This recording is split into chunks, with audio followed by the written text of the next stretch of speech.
Cuy, pernah nggak lo ngerasain jadi orang yang pengecut karena takut diomongin orang lain? Yap, bukan takut karena telah ngelakuin sesuatu, tapi malah takut untuk memulai sesuatu. Punya ide, punya mimpi yang ingin diraih, kepengen mulai bisnis kecil, kepengen nulis puisi, kepengen buat video konten. Tapi yang pertama kali muncul di kepala malah, nanti orang-orang pada bilang apa ya? Aduh, bakalan diomongin nih. Pasti bakalan diomongin sok jago nih pasti. Dan pada akhirnya, lo nggak jadi mulai. Perasaan takut ini, tanpa disadari, sangat mengganggu produktivitas sehari-hari. Rasa takut adalah hal yang wajar bagi manusia. Rasa takut muncul karena insting kita mendeteksi akan adanya bahaya. Tapi pernah nggak sih lo menanyakan, kenapa? Kenapa gue kayak gini ya? Kok bisa sih takut sama omongan orang lain? Kemudian aku introspeksi diriku sendiri tentang apa yang aku rasakan selama ini. Karena aku kepengen kehidupanku jadi lebih baik dan produktif lagi. Setelah aku introspeksi diriku sendiri, ada beberapa alasan yang aku rasakan sebagai pemicu munculnya perasaan takut ini. Yang pertama, overthinking atau kecemasan sosial. Lo pasti pernah ngerasain menjadi pusat perhatian orang lain. Ngerasa mata orang lain tuh tertuju pada apa yang lo lakuin. Padahal kenyataannya ya nggak begitu loh. Kenyataannya, orang lain juga sibuk memikirkan diri mereka sendiri. Mungkin benar, mereka bakalan mengomentari diri lo. Yang mana hanya sebagai bentuk reaksi aja kok. Dan nggak sampai 5 menit juga mereka bakalan lupa. Tapi perasaan cemas ya memanglah nyata. Soalnya gue juga sering ngalaminnya juga. Bayangan akan dihakimi, dikomentari, atau bahkan dianggap gagal. Bikin kita nggak semangat, ya kan? Padahal belum mulai. Yang kedua, lingkungan yang kurang mendukung. Manusia itu makhluk sosial, cuy. Kita terbentuk dari lingkungan kita. Kita terbentuk dari lingkungan kita. Ya begitulah. Jika lingkungan kita itu seperti teman, keluarga, dan sekolah kita itu talk shit, atau nggak suka ngeliat kita ngelakuin sesuatu yang berbeda dari mereka, maka perlahan akan membunuh rasa percaya diri kita tanpa kita sadari. Dan gak menutup kemungkinan juga kita bakalan jadi manusia yang toxic dan enggan berusaha. Yang ketiga, terlalu berfokus pada hasil. Sering kali aku menilai diriku sendiri dari hasil yang aku coba dapatkan. Seperti, kalau aku gagal, berarti aku memalukan. Kalau nggak keren, ngapain juga aku harus mencoba ya? Padahal, proses juga memiliki nilainya sendiri loh.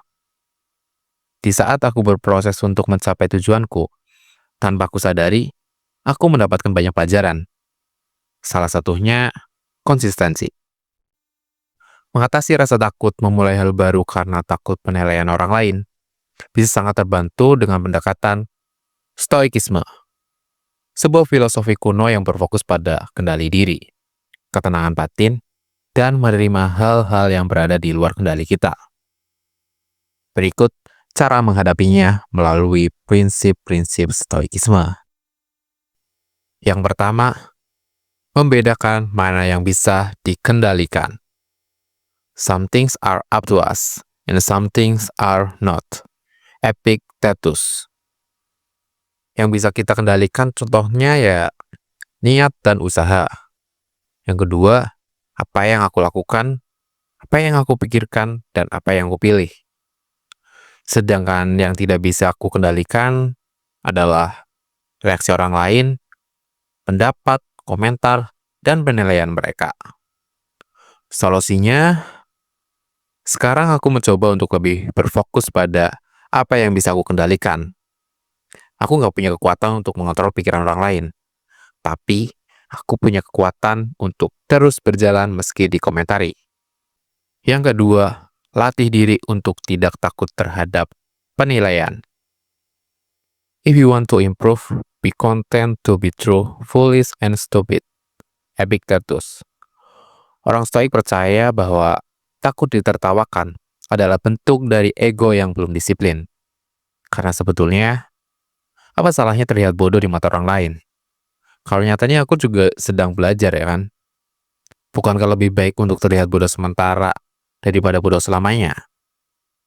Solusinya, aku mencoba untuk mengubah cara pandanganku. Dinilai aneh atau gagal adalah bagian alami dari pertumbuhan, bukan sesuatu yang harus dihindari. Yang ketiga, bersiap menghadapi hal terburuk. Membayangkan skenario terburuk sebelum melangkah. Contohnya, kalau aku upload karya ini, kemungkinan terburuknya apa? Orang lain bakalan cuek. Atau ada yang bakalan ngomentarin video aku jelek. Dan sebagainya. Lalu apa? Aku tetap hidup kan? Dan kehidupanku terus berjalan. Yang keempat, amor fati atau cintai apa yang terjadi. Don't seek for everything to happen as you wish it would, but rather wish that everything happen as actually will. Then your life will go well. Epictetus. Alih-alih melawan kenyataan atau berharap semua orang menyukai kita, belajarlah untuk menerimanya dengan lapang dada. Apapun respon orang, itulah bagian dari perjalananku. Solusinya, kalau nanti ada komentar buruk, ya aku tinggal terima. Kalau ternyata gagal, ya palingan syukuri dan terima pelajarannya ya. Semua kejadian adalah bagian dari latihan. Yang kelima, ingat bahwa waktuku terbatas atau memento mori. You could live life right now. Let that determine what you do and say and think. Marcus Aurelius. Bayangkan, kalau hari ini adalah hari terakhirmu, masihkah kamu mau terus diam dan takut karena omongan orang? Jadi, mulailah sekarang. Solusinya, takut omongan orang hanya akan menyanyiakan waktu hidup. Lebih baik dicibir karena mencoba, daripada menyesal karena tidak pernah memulai. Kayak gitu gak sih?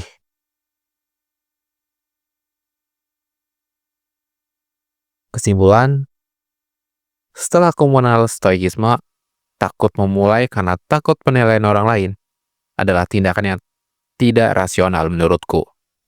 Alih-alih takut pada apa yang tidak bisa aku kendalikan, sekarang aku mencoba untuk lebih fokus pada apa yang bisa aku kendalikan, yaitu bagaimana aku menyikapinya.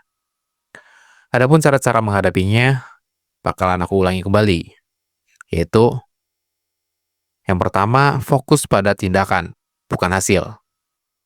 Yang kedua, terima resiko sebagai bagian dari hidup. Yang ketiga, jangan mengikat harga dirimu pada opini orang lain.